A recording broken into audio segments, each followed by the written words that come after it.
So joining me in the studio, Mr. Christopher Page is the Senior Counsel for the Newport News Shipbuilding NNS Division of Huntington Ingalls Industry. Supports all legal aspects of NNS's cybersecurity and carrier submarine fleet support programs, as well as its supply chain management and IT organizations. He also coordinates and oversees HII's enterprise-wide supply chain, cybersecurity compliance, and risk mitigation program.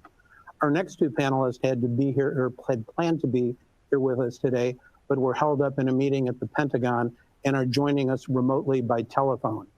J.C. Dodson is the Global Chief Information Security Officer for BAE Systems PLC and Vice President Cybersecurity for BAE Systems Inc. And in these roles, he oversees corporate cybersecurity strategy, operations, and assurance, supporting 5 international markets. He currently serves on the National Defense Sector Coordinating Committee, Supply Chain, Cybersecurity Task Force, in the American Society of Industrial Securities, Defense, and Intelligence Council. Joining JC and Chris is Mike Gordon, Vice President and Chief Information Security Officer at Lockheed Martin Corporation. Mr. Gordon is responsible for Lockheed Martin's overall information security strategy, policy, security, engineering, operations, and cyber threat detection and response. He currently serves as Vice Chairman of the Board of National Defense Information Sharing and Analysis Center, Chairman of the Defense Industrial Base Coordinating Council on the Board of Directors for the Defense Information Security Exchange. And finally, also joining us by telephone is Mr. Noble Dean, Director of Security Architecture at L3 Harris Technologies. Mr. Dean is responsible for establishing and managing L3 Harris's enterprise IT security architecture and processes. He also develops and promotes best practices in support of securing L3 Harris's information. Gentlemen, welcome. And so, Chris, let me start with you.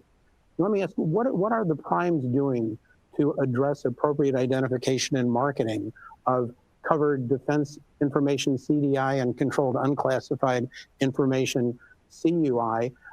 Because such information is really foundational to delineating the 5 levels that are specified in CMMC. Thank you for having me, by the way. Yeah, so as Ms. Arrington stated very eloquently, that the foundational element of this entire CMMC regime is going to be, at the very onset, marking or identifying covered defense information and controlled unclassified information, identifying it, making sure it's marked appropriately, and then making sure that that information and data is flowed up and down the entire supply chain appropriately. So what the primes are doing, and HII in particular, we are working very, very much in depth with our main customer, the Navy, and I know a lot of other primes out there are doing the same thing with their customers, to have a dialogue, to treat this as a real partnership and a collaboration, and recognizing that both sides have some things they need to improve upon, talking those through in an open dialogue setting, a non-adversarial setting, and figuring out ways and solutions to this very delicate problem.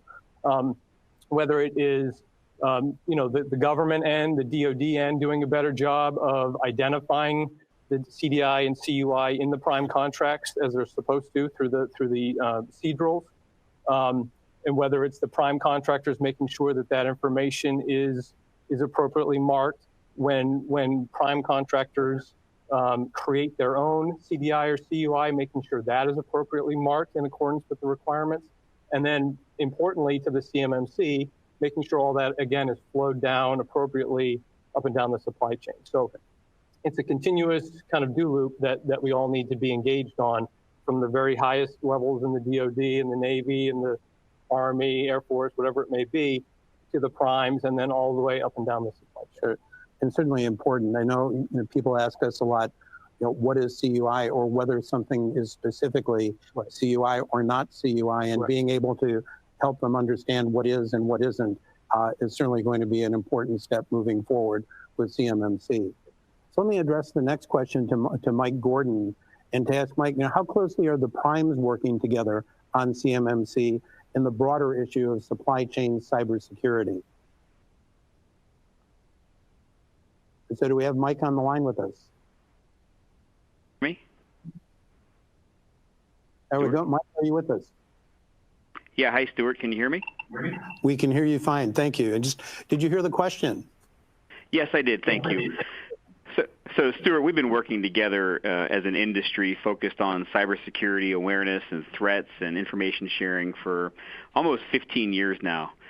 We started very early on when we realized that the threats were new, and we've been working ever since as things have evolved over time. And when it comes to the CMMC, we're really working closely together with each other across industry, as well as with Katie's team and the rest of the DoD and really the whole of government, to try to ensure that all the activities that we're doing relative to supply chain security are staying in line, and really trying to make sure that we are protecting, the competitive interests of our enterprises, as well as the national interests in the overall security of the nation. So, with regards to supply chain security, we and some of the larger primes got together earlier in 2019, and we formed a task force through our Defense Industrial Base Sector Coordinating Council.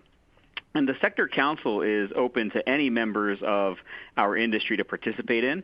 So for those of you on the line who would like to play a more active role or learn more about that, you can reach out to me or my staff, or even any of the other panelists here after the webcast. But through that Sector Coordinating Council task force, we've been working on how can we provide capabilities to help assist our small and mid-sized suppliers. And those capabilities range from shared assistance with information. How can they be more secure and more in line with NIST 800-171 or the other controls, moving all the way up through the technical capabilities of how can we work together to provide things like a secured DNS service, secured cloud infrastructure, or help them with censoring and protecting their networks. So we've been working together for a long time, and we'll continue to do so and continue to work together with Katie and her team as we move into the CMMC efforts. And are there specific working groups working on some of those initiatives that you just described, Mike? Yeah, there are. We really have 5 lines of effort within the task force. The first is focused on that shared assist. How do we get the right information to the right people within our supply chain? The second is on the technical capabilities such as shared monitoring hubs and technical sensors and DNS solutions that folks might be able to use to help secure their company. The third is focused on cloud capability and how might we be able to leverage secure cloud in order to help provide a secure environment for our suppliers to work in or for them to work in their own secure cloud. The fourth is around data protection. We're thinking about capabilities like digital rights management, information rights management. So how can we put secure wrappers around data as we share it through our supply chain? So in the event that that data goes somewhere it's not supposed to be, either by accident or through an attack, that the person who receives that data is unable to access it. And the fifth and the most relevant to our discussion today is around supply chain assessments. And we're really looking to understand how can we move past a self-attestation model like we have today through our Exostar surveys or through the government has the DoD 800-171 reporting. And this is where we've partnered directly with Katie and her team to work together to try to make CMMC that model for doing that validation. Great. Very good. Thank you. Noble, let me ask what are some of the possible solutions that are being considered to help the supply chain support primes while ensuring that data remains protected at the correct CMMC level? Yeah, great question, Stuart. So Mike touched on actually some of these capabilities in his response.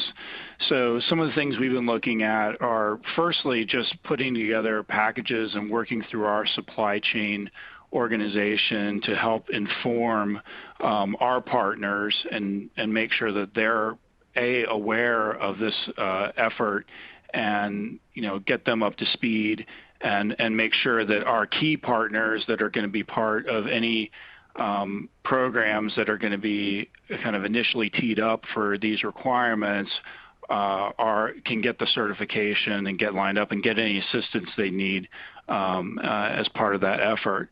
And then Mike touched on some of the technologies that we're looking at to help support our partners and create secure collaboration environments, if you will, to ensure that this information stays at the proper protected level. So these are solutions, leveraging, for example, virtual desktop technologies, digital rights management and encryption to share information and keep it, on certain IT resources or technology resources that have the correct protections, or exchange between organizations that have the right protections in place or certification in place. Very good. JC, I know that Katie had touched a little bit on some of the DCMA audit results, and we know that there were audits of the primes that had been conducted. There are now audits that are being conducted of the supplier base. Any further comments with respect to the audit regimen and the lessons learned? Well, thanks, Stuart, and good afternoon, everyone, and appreciate your time this afternoon. Yeah, we have, with a number of the larger companies, we're part of some pilot testing that went on with the Defense Contract Management Agency, and they essentially have 3 different levels of assessment that they're putting through in their pilot program. There's a low, there's a medium, and high. And so for the larger firms and the primes, we were selected to go through the high level, which requires a certain level of fidelity and detail that you wouldn't see in the low and medium. So the first thing I will tell you that the team that has come out, it's a learning experience for both of us, both the industry folks that were involved with it and also the DCMA team. But we found that the team was professional, they were very well informed, and that there was a good exchange of information. And so I think we've benefited from a couple of our colleagues that had been tested before us, and I think they're continuing to prove that engagement. So I think that's a strong point for DCMA. I think at the high level, the important thing to know is that if you think about the controls in many regards, and we look at the DFARS controls, particularly the 171 that we refer to right now, they talk about the what in the control, right? This is what the outcome should be. I think the challenge for companies is how you implement that. And what DCMA is looking at is how you are implementing it and whether that implementation is actually making the control effective. So the fact that you have a policy says that you're going to have password changes, one could deduce that says I have a policy and I have password change protocols. But what the DCMA inspection would look for is, what's your policy say? How are you changing it? How are you tracking the changes? And give me some spot examples that I can test and make sure that you're in fact changing your passwords. So there was a very strong level of detail and requirement for artifacts.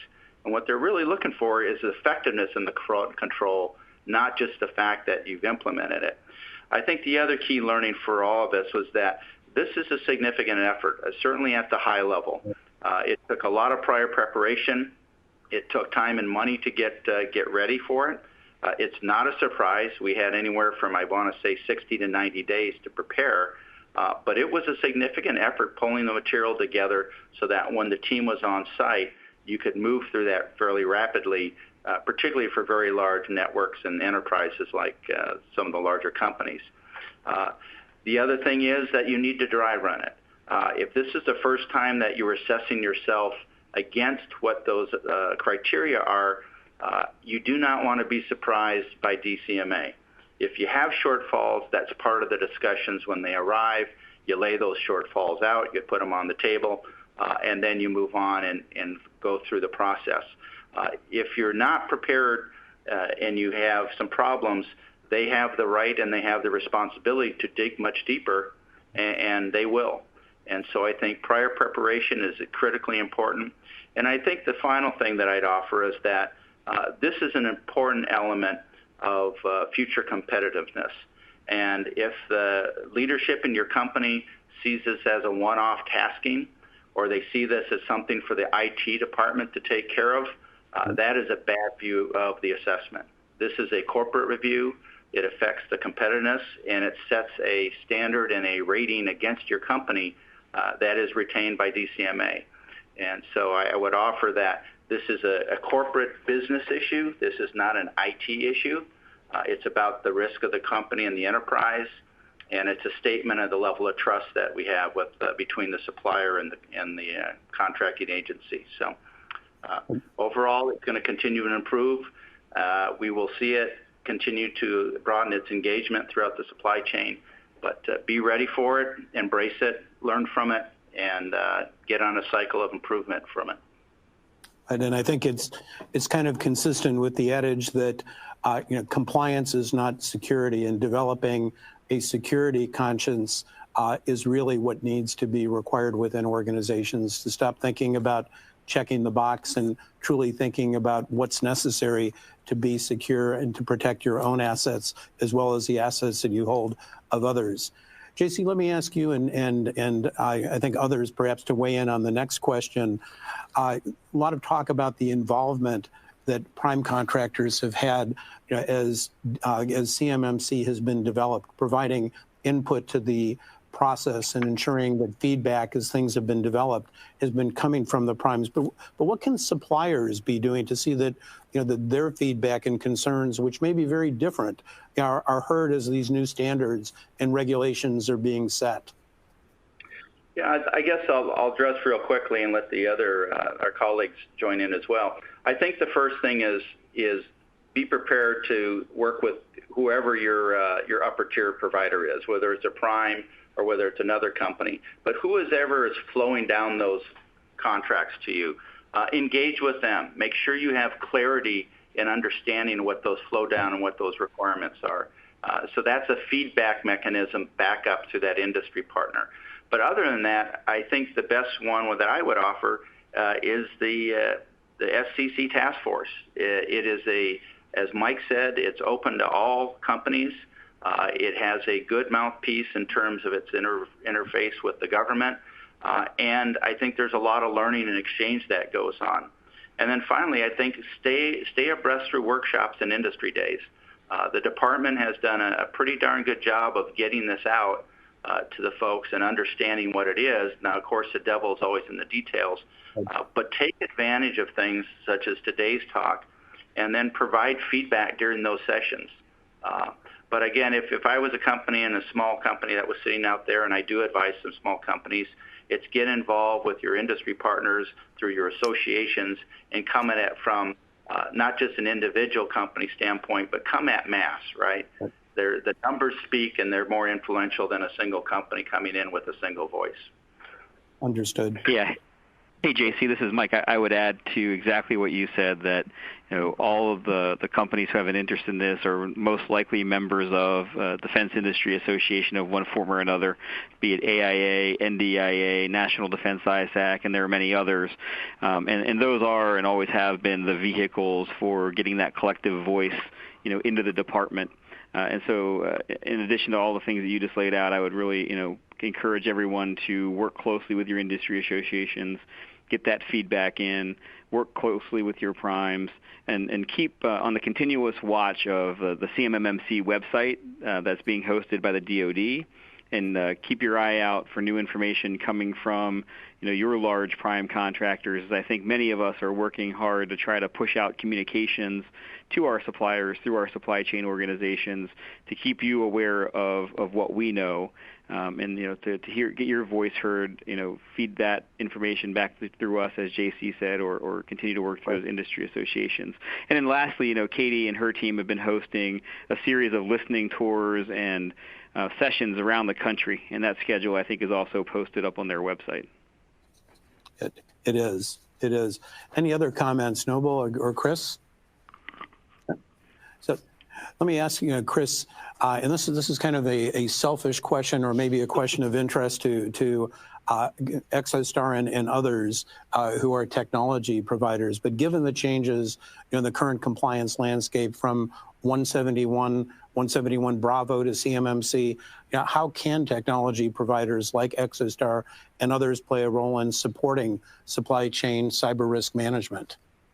Yeah, as you heard during this entire presentation, and Ms. Arrington was speaking quite in detail on, this is a broad, very broad issue with a lot of complex moving parts, technical in nature.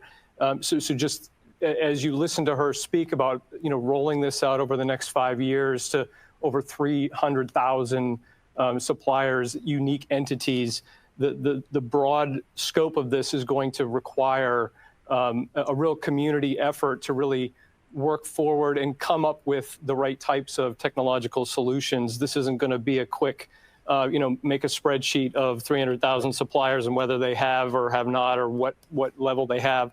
It's going to be a lot more in depth than that.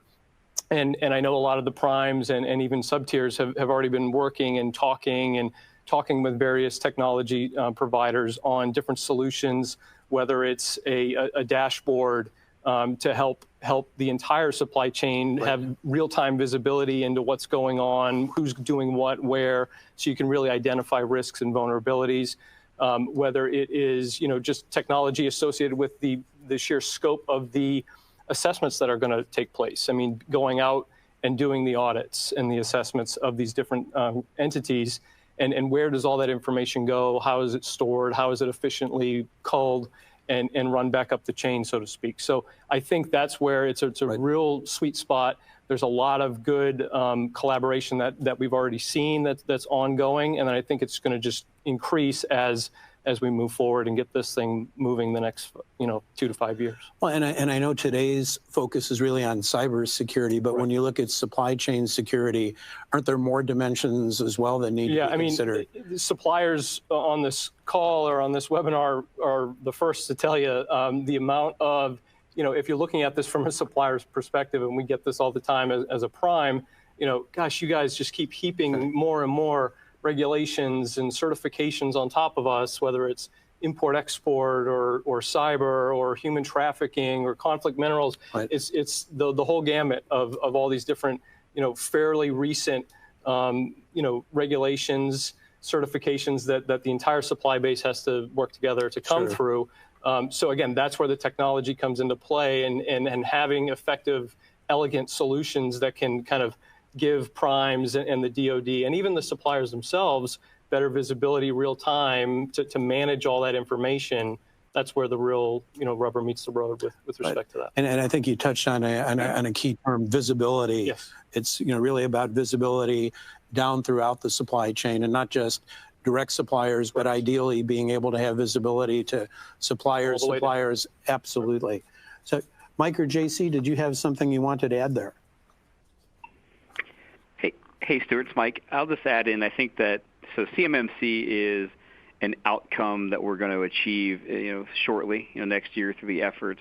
But there are also a lot of pieces of how our supply chain and how contracting and how information flows that also are being understood and ironed out as we work through the CMMC process. And you're leading me to think about that in your last comment, where when we think about there's more to CMMC than a company just having the particular rating. It's how does it get executed at the end of the day? How does a prime contractor understand what information is flowing to their next tier down, and what level of compliance is required for that next level down? And when they sub out to their next level down, what decisions do they have to make in terms of the sensitivity of that particular CUI, and what level of certification does that third tier supplier have to have? And these are things that we're working together to understand in terms of supply chain visibility.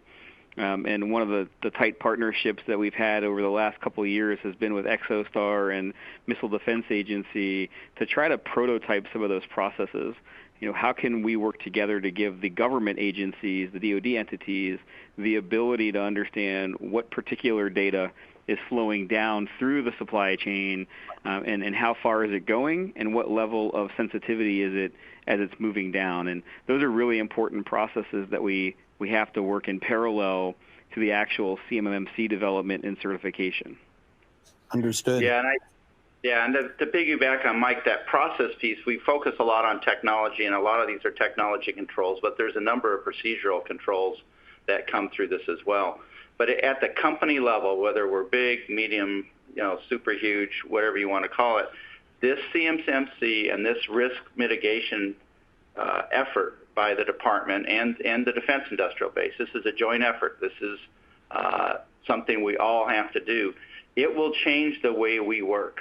All right. It will change the way we share information within our companies. It will change the way we share information among our partners. And the days of taking an 800-page spec and passing it down through 20 levels of the supply chain is just not going to happen anymore. It can't happen. Right? We're going to have to be much smarter about taking that extra time to distill the documents that people should have.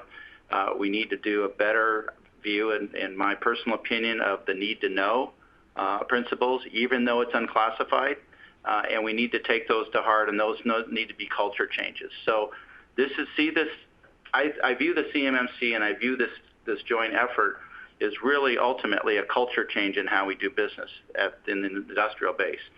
Given the threat that we have, we've got to start changing the way we do work to fight off the adversaries and minimize our exposure. So think about this as a cultural change. Think this as a catalyst for that cultural change. Very good. Well, can I ask, what additional information or actions, do you believe would help primes and would help their supply chain be prepared for this cultural change that was just described?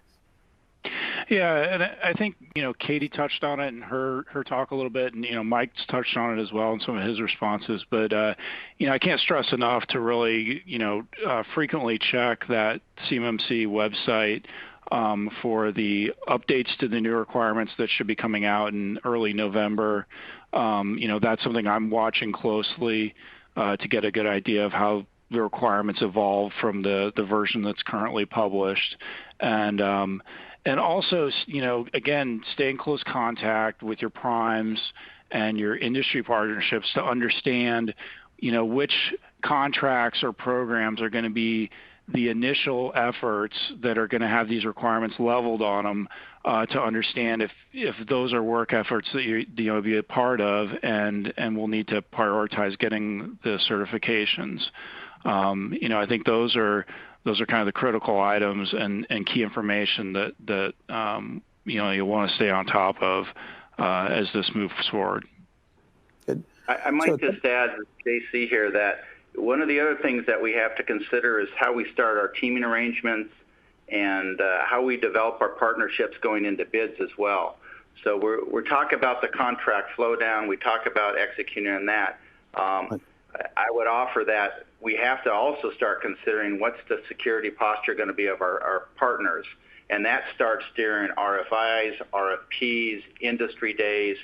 So this just isn't an execution piece in my view. From a business standpoint, we got to be thinking about how we are engaging when we're starting to build our teams and partnerships for future bids, because there will come day, I think, in the near term, that it will become a competitive discriminator to some extent. It'll certainly be something that industry considers about the amount of risk they're going to take among their team when they present a team on a big bid. So it's just not executing the current contracts. It's really getting into that business development and teaming and considering what's the risk we're going to carry with our supply chain and how we're going to manage that. So good. So I think so it kind of transitions to an important question, as you say, ensuring that your supply base is really ready for this and able to provide the support and the level of security. So what is it that each of your companies are doing to be able to support suppliers to ensure that they can address these initiatives, to ensure that they're able to maintain the appropriate cybersecurity posture, the correct level of cybersecurity maturity to be able to compete, and more important, to be secure? And maybe, Chris, let me start with you, but I'd like to kind of get feedback from each of the panel members on this. So from an HII perspective, it's really about communication and collaboration with our supply chain partners, both from our first direct sub-tier suppliers all the way down to the bottom, whether it's through webinars, compliance alerts, informational sessions, whatever it may be. It's communicating out the information that we're gathering and the processes and the steps that we're working through, and helping educate them on where the landscape is, what it's looking like, where it's shifting, and then kind of helping them understand where we're coming from, where the DoD's coming from, but then also listening and getting a lot of the good questions that have already happened, a lot of them here today that we've talked about and that we've seen in some of Miss Arrington's listening tours, et cetera. A lot of good questions that come up that in the midst of trying to run this whole thing out, sometimes you miss at the higher up levels that are very good, that are critical to the actual ultimate success. So it's the communicating to our suppliers and our partners, making sure they understand where we're coming from, where the DoD's coming from, but then almost even more important, understanding where they're coming from and identifying where those gaps are and where those questions are, and working on the opportunities and the solutions to close those gaps and mitigate the risk. Right. Thank you. So, and Noble, I think beyond the challenge of putting together two great companies, how is it that L3Harris Technologies is working in providing support for its supply base? Yeah, I mean, very similar to the initiatives that Chris mentioned in terms of gauging the supply chain and getting that feedback loop. Again, the challenge for us is we essentially still have two supply chain organizations that are coming together. So navigating that, as well as engaging our supply chain for that feedback, is the challenge for us. But I think that's critical to be able to get that input back from them, to be able to feed that back to Katie's team as, again, these requirements continue to get developed. Very good, thank you. And Mike, what about Lockheed Martin? How is it preparing to support its suppliers as they prepare for CMMC? Yeah, so I think we've touched on a lot of the efforts, and so have my colleagues. I mean, certainly collaborating very heavily with the industry through our task force efforts, but we also have several supply chain efforts that we have, and all the large companies do this, but we have supply chain engagement days, we have emails and notifications that go to our suppliers, and I would just encourage everyone to actively participate in those sessions. And I recognize that probably within our large defense prime community, you probably get many invites to supplier meetings. Maybe you've gone for several years. I think this year is a pivotal year. It's really important that you attend those sessions. It's extra important that you pay attention to those emails that are coming out from those of us who are communicating with you about CMMC, because we're here to listen, we're here to help, as well as we're also trying to shape and get this so that it works to the betterment of our entire industry. Very good. JC, anything to add? I think, the colleagues there have just really gotten the gamut: communications, engagement. We're trying a couple things, in BAE and some pilot programs. We've outsourced to 3 different companies that have pre-established rates and have statements of work that are available to our suppliers. So rather than them having to go out and hunt for somebody to figure out what's going on in their network and how to comply, and that's been almost a referral. We don't endorse it, but essentially we established the framework and we vetted the suppliers. So we're using that as an experiment, and that seems to be working, where there's some expertise that suppliers can use. And the other, and I know all our colleagues have the same thing, there's alternate approaches as well, right? If we have a supplier that can't get there, and I'll offer, if the supplier can't get there because they don't know how, and there's situations where we need to roll in and support them, that is one path. If we have suppliers that don't want to get there, then we have had occasions where we won't do work with anymore. So I just want to get that straight out there. This is about those who want to do this. We're there to help. If you don't want to play, then just let us know, because we probably won't be competing with you because the risk is too high. But we do have alternative approaches, and it may be as simple as, I have a small firm and I've got 12 people out there. They may be issued program laptops, and the work will be done on those laptops. It won't be done on their network. And so there's a lot of creative other ideas that are alternative approaches, but the most effective approach for the long term that is sustainable to maintain competitiveness is to work on getting that level 1 done, getting that level 2, getting to level 3, and that's where you really want to be as a competitive company. So I think you've touched on what was the last question I want to pose to the panel, and rather than what your organizations are doing, what is the advice that you have for suppliers across the DIB for them to prepare? What should they be doing now to improve their security posture and be ready for CMMC? So JC, I think you touched on some of that just now. Any more to add to that? I think the first one is just understand your network environment, and if you don't feel comfortable about what that means, then hire somebody who does, right? This is, some of it can get kind of techish and geekish. It's not meant to be, but it can get that way. So if you don't understand your environment, hire somebody who does, to at least give you the right view of what it is. Ensure your CEO, your senior executives know the significance of the certification. This is a business decision, not an IT decision, right? And prioritize it accordingly. When you build your system security plan, it's not a trophy document. It's not something that you roll out whenever the assessor comes. Make that system security plan something that you operate under, right? So when the government certification comes in, they're seeing exactly how you operate. So put some thought around that system security plan. And then the other is assign a dedicated team to get yourself healthy. This is not a part-time effort for a lot of our companies. We're behind the 8 ball, and to do it on a part-time basis will probably extend out the amount of time that you want to take. So get yourself together, no matter what the size is, dedicate a team to it, measure your progress, and treat it like a small program that you want to be successful against. I think that's some great advice. Noble advice that you'd have for suppliers that are tuned into this program. Yeah, I thought JC made some great points. I'll just add, and this, is a little bit in the weeds, but if you have your SSP and POAM documenting where you are compliant with the 800-171 requirements, mapping those to the CMC requirements and understanding where your gaps are. Are they in level 1 requirements? Are they in level 2 requirements?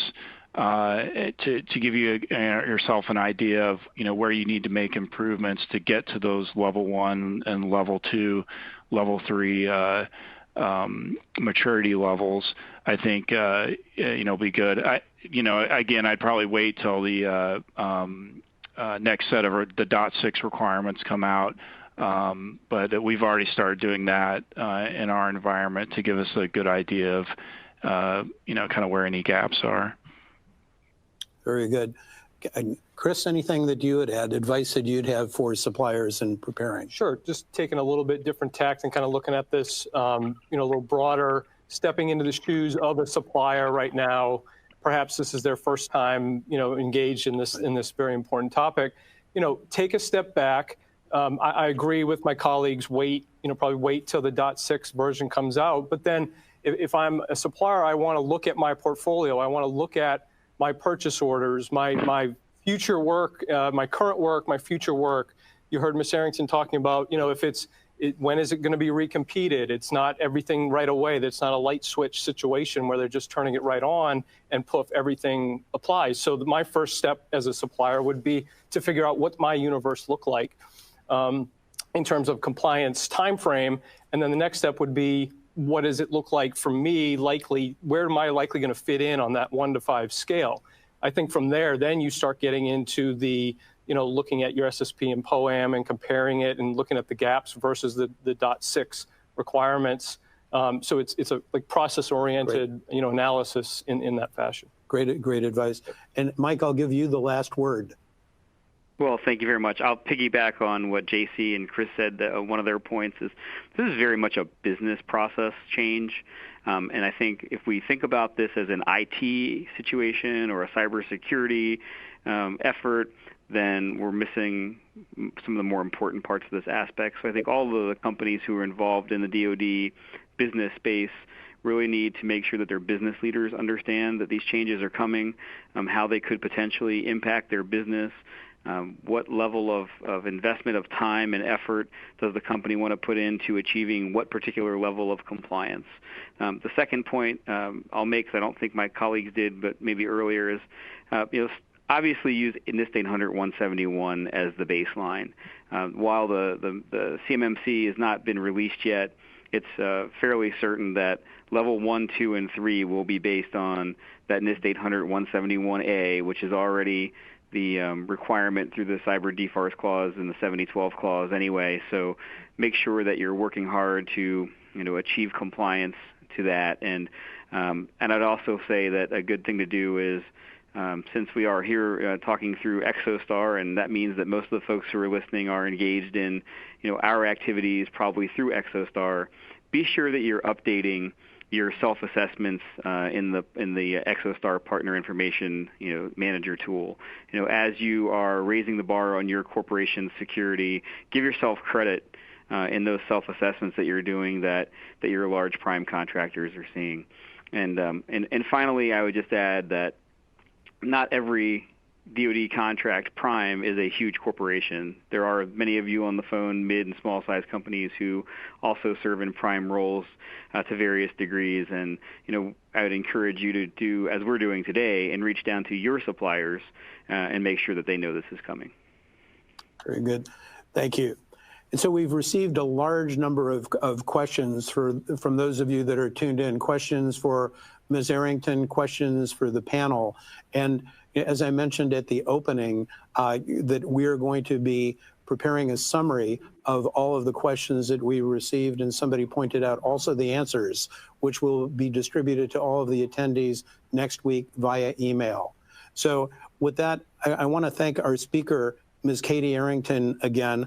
I want to thank our panelists, Mike Gordon, J.C. Dodson, Noble Dean, and Christopher Page, and to thank Lockheed Martin, BAE Systems, Raytheon, Huntington Ingalls Industries, L3 Harris, and NDIA for their support. A replay link will be emailed to all participants early next week, and Ms. Arrington's slides can be directly downloaded from the Media Council. You can find ongoing updates and insights about CMMC at www.exostar.com/CMMC, as well as information to help you prepare. Visit the official CMMC website at www.acq.osd.mil-CMMC. You can get that title from Ms. Arrington's slides for updates from the DoD. Again, from all of us at Exostar, thank you very much for joining us today.